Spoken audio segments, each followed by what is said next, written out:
नाम रुद्र प्रताप है और ये तब की बात है जब मैं और मेरा छोटा भाई सहदेव किसी ज़रूरी काम के लिए भीमनगर गांव गए हुए थे, जहां हमारा कोई पर्सनल काम था।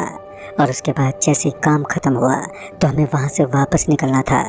नई दिल्ली से ये गांव काफ़ी ज़्यादा दूर था और हम अपने परिवार के साथ दिल्ली में रहते थे, इसलिए हमें लोहागढ़ गांव के लिए ट्रेन पकड़नी पड़ी।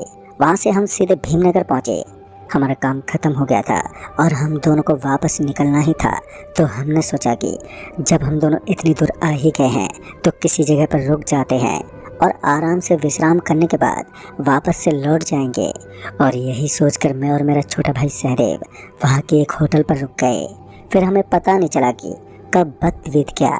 शाम के करीब 4:30 बजे के बाद जब हमने मोबाइल के ऐप पर ट्रेन के बारे में पता किया तो तब जाकर हमें पता चला कि कुछ देर के बाद ही ट्रेन स्टेशन पर पहुंचने वाली है। स्टेशन यहाँ से काफ़ी दूर था, तो मैं सहदेव को लेकर तुरंत ही ऑटो स्टैंड पर पहुंच गया। उसके बाद जैसे ही मैं ऑटो स्टैंड पर पहुंचा तो मुश्किल से मुझे एक ऑटो रिक्शा मिली। ऑटो रिक्शा की सहायता से हम दोनों मुश्किल से रेलवे स्टेशन पर तो पहुंच गए, लेकिन खामखा इतनी ज़्यादा मुसीबतें झेलने के बावजूद भी हम उस ट्रेन को नहीं पकड़ पाए। और उसके बाद तकरीबन 3 घंटे के बाद ही दूसरी ट्रेन स्टेशन पर आने वाली थी।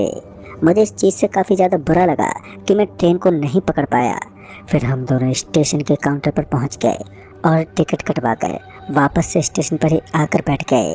उस स्टेशन के ऊपर एक बरगद का पेड़ था, जिसके नीचे बैठने के लिए एक अच्छी जगह थी। तो मैं और सहदेव हम दोनों उस पेड़ के नीचे जाकर बैठ गए, जहाँ पर हमें ठंड भी कम लग रही थी। और इसी बीच ना जाने कब मेरी आंख लग गई, लेकिन शायद सहदेव जगा हुआ था। तो करीब 1 से 1.5 घंटे के बाद जब मैं उस बेंच पर अपनी कंबल ओढ़कर सोता रहा और सहदेव फ़ोन में लगा हुआ था, फिर मेरी आंख खुली तो मैंने देखा कि स्टेशन के ऊपर अब लोगों की भीड़ लग गई थी। मुश्किल से ही लोग अपने कदम इधर उधर रख पा रहे थे और इसमें भीड़ का होना एक लाजमी था, क्योंकि ये वो समय था जब ऑफिस में आए लोग अपने घर लौटते हैं और कुछ मजदूर लोग भी अपना काम ख़त्म करके रात को अपने घर के लिए निकल जाते हैं। धीरे धीरे स्टेशन अंधेरे की चादर में लिपटने लगी। हमारी ट्रेन को आने में अभी भी 1.5 घंटे का समय बचा हुआ था। हमारी ट्रेन तकरीबन 10:30 पर स्टेशन पर आने वाली थी। अभी मैं और सहदेव दोनों ही ट्रेन का वेट कर रहे थे कि तभी मेरी आंख खुल गई और ऊपर से ठंड भी पड़ गई थी, तो शरीर ठंड से कांप रहा था। जनवरी का महीना था, तो ज़्यादा ठंड का होना भी कोई बड़ी बात नहीं थी। काफ़ी मुश्किल से 1 घंटा भी बीत गया। मेरी निगाहें अभी भी ट्रेन के इंतज़ार में जुटी हुई थी। फिर थोड़ी देर फ़ोन चलाने के बाद स्टेशन पर अनाउंसमेंट हुई, यात्रीगण ध्यान दें, नरोदा एक्सप्रेस कुछ ही क्षण में प्लेटफॉर्म नंबर 1 पर आने वाली है। धन्यवाद। और इतना सुनकर ही मेरी जान में जान आ गई। अब फाइनली हमें यहाँ से निकलना ही था। मैंने अपना सारा सामान उठा लिया और मैं पूरे तरीके से तैयार था ट्रेन में बैठने के लिए।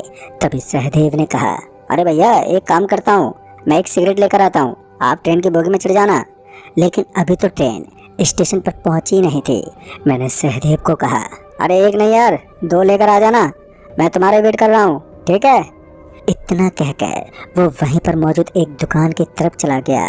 फिर हॉर्न बजा और ट्रेन स्टेशन पर पहुंचने लगी। फिर पता नहीं कहां से एक अधेड़ उम्र का आदमी अचानक ही बेमतलब मुझसे टकरा गया और गुस्से में आकर मैं उस आदमी को गालियां देने लगा। वो आदमी भी मेरे ऊपर भड़कने लगा। उस आदमी का हुलिया देखकर ऐसा लग रहा था मानो वो कोई तांत्रिक है या फिर कोई एक ब्राह्मण जो अभी अभी पूजा से उठकर आया है। उसने कहा, तुम्हारी गलती है, तुम देख कर नहीं चल सकते। और इतने में ही बात हाथापाई पर आ गई, इसलिए मैंने एक जोरदार थप्पड़ उसके गाल पर चढ़ दिया। वो आदमी तो मुझे इस तरह देख रहा था मानो वो मेरे को जिंदा जला देगा। हम दोनों के बीच में एक अच्छी सी मुठभेड़ हो गई थी। इसी बीच वहाँ पर कुछ लोग पहुँच गए और उन्होंने हम दोनों को छुड़ा दिया। मुझे उस आदमी पर इतना तेज गुस्सा आया था कि मैं उसे नोच नोच कर मार दूंगा, लेकिन फिर मैं शांत हुआ और उसके बाद सहदेव के साथ ट्रेन की बोगी में चल दिया। कुछ देर के लिए माथा खराब हो गया था, इसलिए मैं थोड़ा नॉर्मल होने के लिए सिगरेट को जलाकर ट्रेन की पगडंडी पर इधर उधर घूमने लगा। मेरे अलावा उस बोगी के अंदर और भी काफ़ी यात्रीजन मौजूद थे, लेकिन उन सभी के सफ़र मेरे सफ़र से बहुत ज़्यादा छोटे थे, यानी कि उन्हें काफ़ी कम दूरी तय करनी थी। फिर इसी बीच उस ट्रेन में बैठे एक आदमी की नज़र मेरे ऊपर पड़ी। वो आदमी शायद अकेला सफ़र में था, तो वो मेरे पास आ गया और हमारे बीच की जान पहचान को बढ़ाने लगा।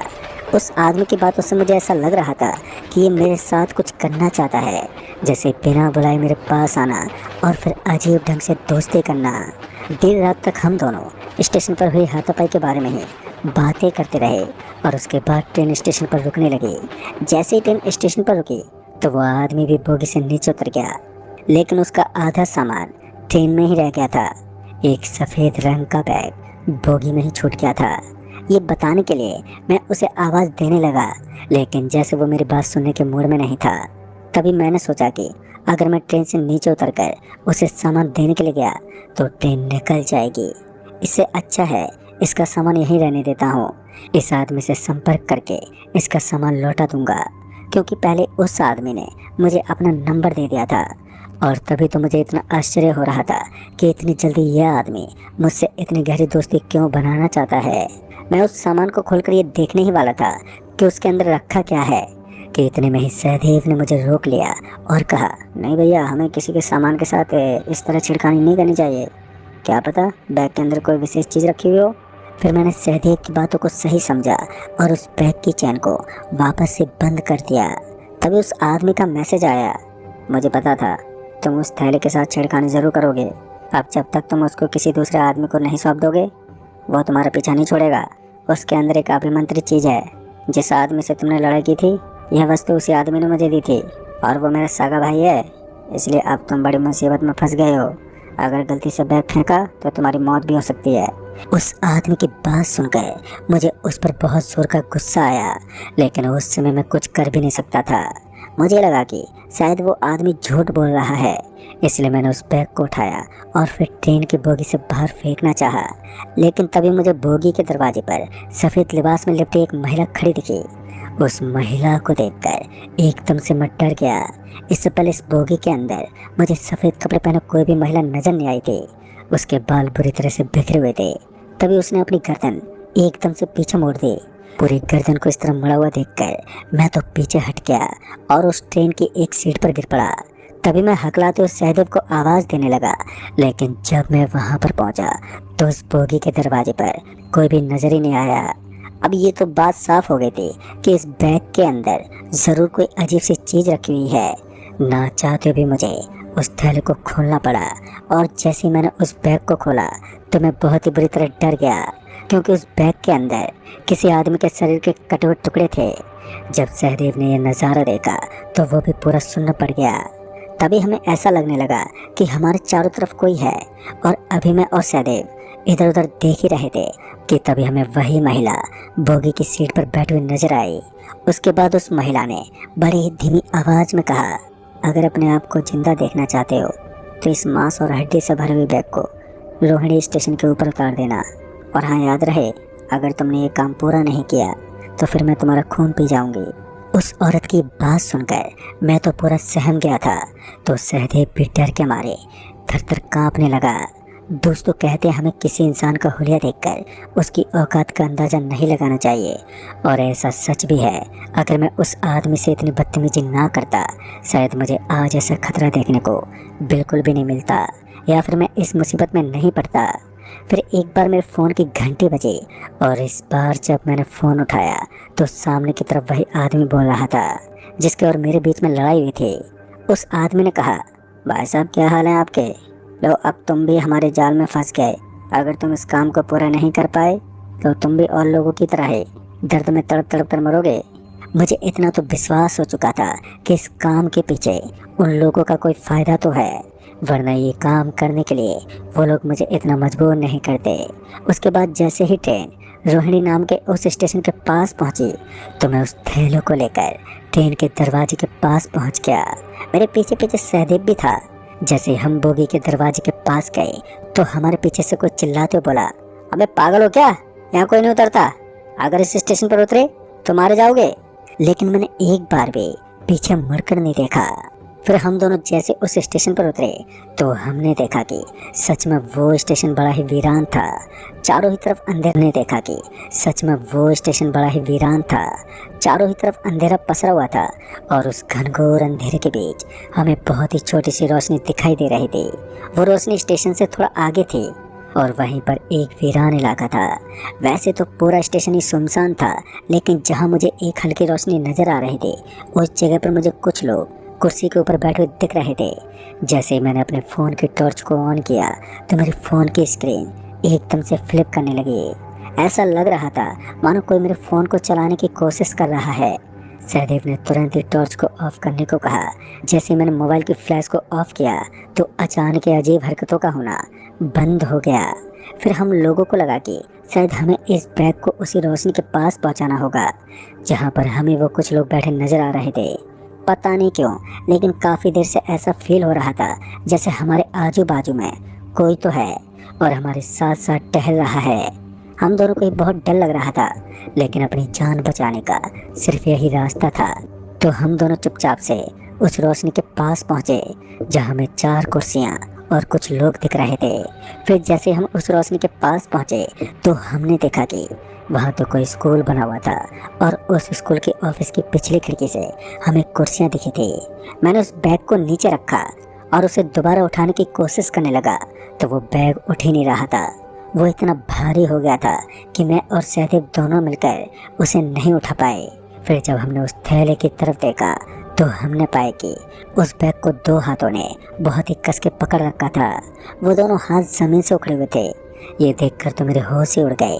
जैसा उस आदमी ने बताया था, अगर गलती से भी किसी ने हमें उस बैग को ले जाते देख लिया तो हमें उस आदमी को भी इस बैग के साथ साथ उन लोगों को सौंपना होगा जिसे हम ये बैग डिलीवर करने वाले हैं। फिर किसी तरह मैंने उस बैग को उन भयानक हाथों से छुड़वाया और फिर मैं और सहदेव अपनी जान पर खेलकर उस स्कूल के ऑफिस के पास गए। जैसे हम उस स्कूल के भीतर तक पहुंचे तो हमने देखा कि अब स्कूल का स्थान बदल गया था और किसी मोहल्ले में परिवर्तित हो गया। यानी कि स्कूल तो छोटा सा था और उस स्कूल को ख़त्म होते ही हमें उस ऑफिस का दरवाज़ा नहीं बल्कि एक मोहल्ला दिखने लगा। पता नहीं उस स्कूल का गेट किधर था, सिर्फ ऑफिस की पीछे वाली खिड़की ही नज़र आ रही थी। फिर अचानक मेरे फ़ोन की घंटी बजने लगी और जब मैंने फ़ोन की ओर देखा तो इस बार भी उसी आदमी का कॉल था जिसने हमें इतनी बड़ी मुसीबत में डाला था।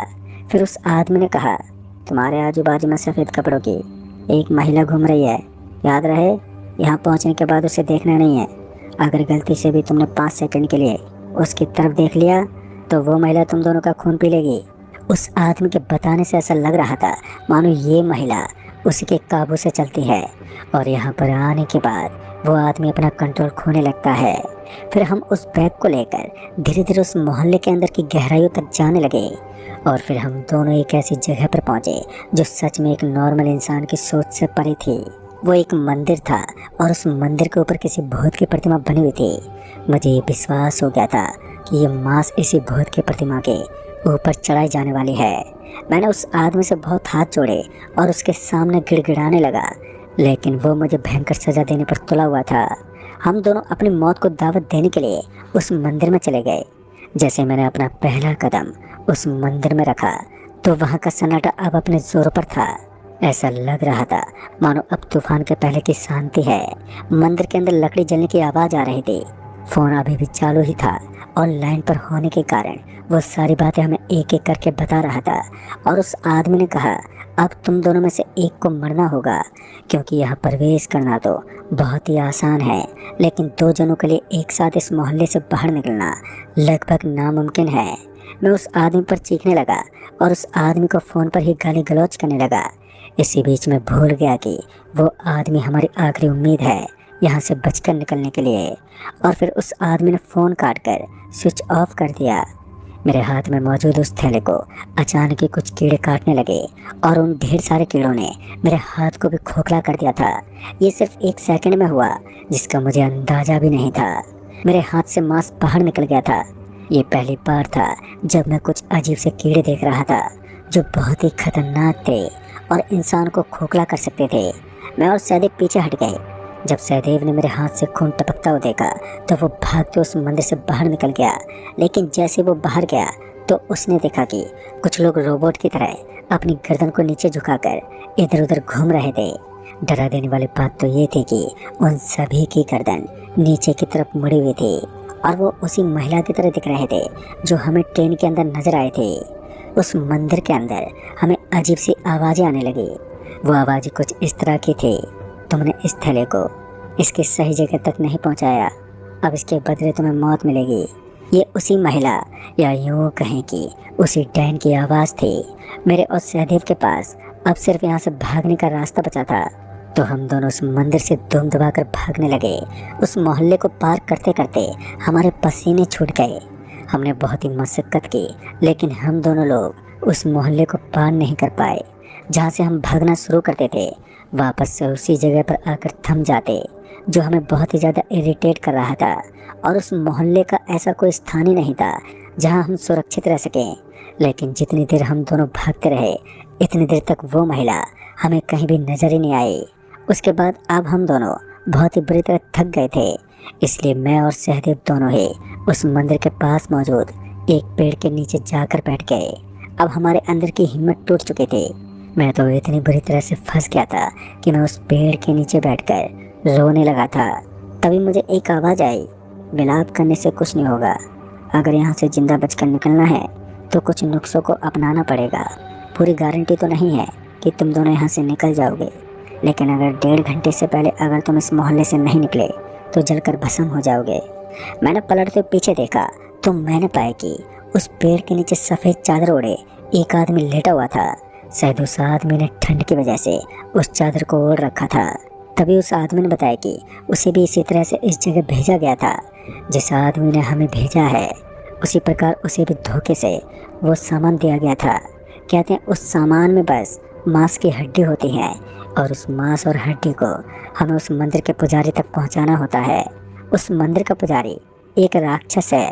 वो तांत्रिक लोग उस मंदिर के पुजारी की ही पूजा करते हैं, क्योंकि वो दोनों लोग उस राक्षस को खुश करते हैं और उसकी साधना करते हैं। और भी कुछ बातें थी जो मेरी समझ से बाहर थी, लेकिन मैं इतना समझ गया था कि यह आदमी हमारी सहायता कर सकता है। फिर मैं उस आदमी के सामने हाथ जोड़ता हुआ बोला, भाई साहब आप हमें यहाँ से निकलने का रास्ता बता दीजिए। अगर हम 1 घंटे में यहाँ से नहीं निकल सके तो फिर हमेशा हमेशा के लिए हम यहीं पर कैद हो जाएंगे। उस आदमी ने कहा, तो फिर हमेशा हमेशा के लिए हम यहीं पर कैद हो जाएंगे। उस आदमी ने कहा, आप लोगों ने जो मांस और हड्डियाँ भेजी थी वो तो उन कीड़ों ने चबा ली जो उस मंदिर में उस राक्षस के सेवक के रूप में रहते हैं।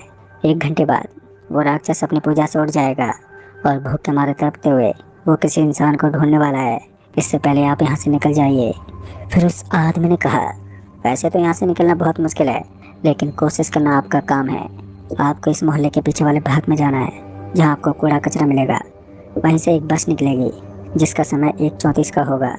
फिर जब मैंने इस समय टाइम देखा तो रात के 1:02 हो रहे थे, यानी कि वो बस जल्दी उस बस स्टैंड पर पहुंचने वाली थी। फिर उस आदमी ने कहा, अगर तुम उस बस में बैठ भी गए तो तुम्हें उस बस के रुकने का इंतज़ार नहीं करना है। जहां तुम लोगों को काफ़ी ज़्यादा रोशनी नज़र आए वहीं पर कूद जाना, वहां से तुम रेलवे स्टेशन तक पहुंच जाओगे। उस आदमी की बात सुनकर मैं और सहदेव वहां से निकलने ही वाले थे कि उस आदमी ने कहा, याद रहे अगर तुम ऐसा नहीं कर पाए तो तुम्हारा शरीर भी मेरी तरह बन जाएगा। फिर उस आदमी ने अपनी चादर उठाई और जब मैंने उसका शरीर देखा तो मेरा पूरा शरीर कांप उठा।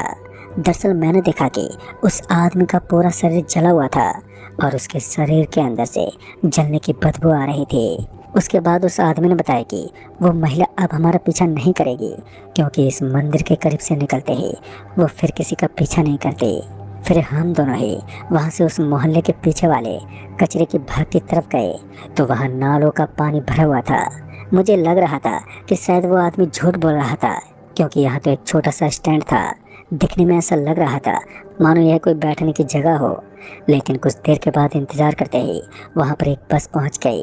उस बस के अंदर ड्राइवर, कंडक्टर और 3-4 जने और बैठे थे।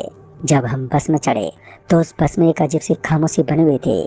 हम दोनों भी सबसे फर्स्ट वाली सीट पर बैठ गए। मुझे बस इंतजार था तो उस जगह का जहाँ पर बस किसी रोशनी वाले हिस्से के करीब से जाने वाली थी, क्योंकि हम दोनों को अपनी जान को जोखिम में डालकर वहीं कूदना था। फिर थोड़ी देर के बाद ही वो बस एक पुल को पार करते हुए उसके नीचे से गुजरने लगी और फिर उसी समय मेरी नज़र पुल के करीब दिखने वाले एक बहुत ही तेज रोशनी के अंदर गई। तभी मैंने सहदेव का हाथ कसकर पकड़ लिया और उसे अपनी ओर खींचने लगा। पता नहीं क्यों, लेकिन वहां पर पहुंचते ही बस की रफ्तार में अचानक ही बढ़ोतरी हो गई। बस की रफ्तार को इस तरह बढ़ता देख मेरे दिल की धड़कनें तेज हो रही थी। लेकिन ये तो वही जगह थी जहां हमें कूदना था। इसके आगे तो मुझे एक काला काला बड़ा सा दरवाजा दिख रहा था। उस आदमी ने बताया था कि हमें उस रोशनी से तनिक भी आगे नहीं जाना है। अगर हम उस रोशनी से आगे चले गए तो फिर हम हमेशा हमेशा के लिए प्रेतलोक में कैद हो जाएंगे। थोड़ी सी हिम्मत जुटाई और सहदेव को पकड़कर तुरंत ही मैं बस से छलांग लगाने लगा। उस बस में बैठे सभी मुसाफिर एकदम से खड़े हो गए और अब उनके चेहरे बदलने लगे।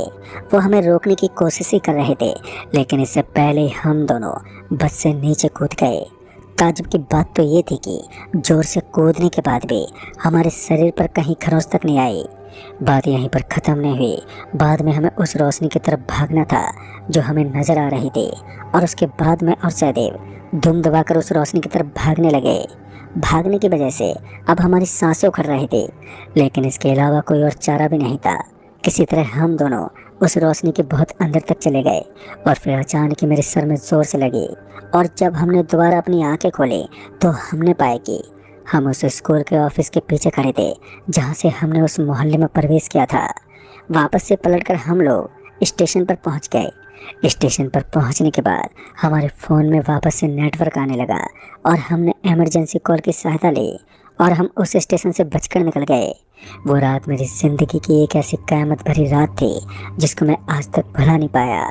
फिर मैंने उस आदमी को बहुत ढूंढने की कोशिश की, लेकिन उस आदमी का कोई ठिकाना नहीं था जिसने हमें इतनी बड़ी मुसीबत में डाला था।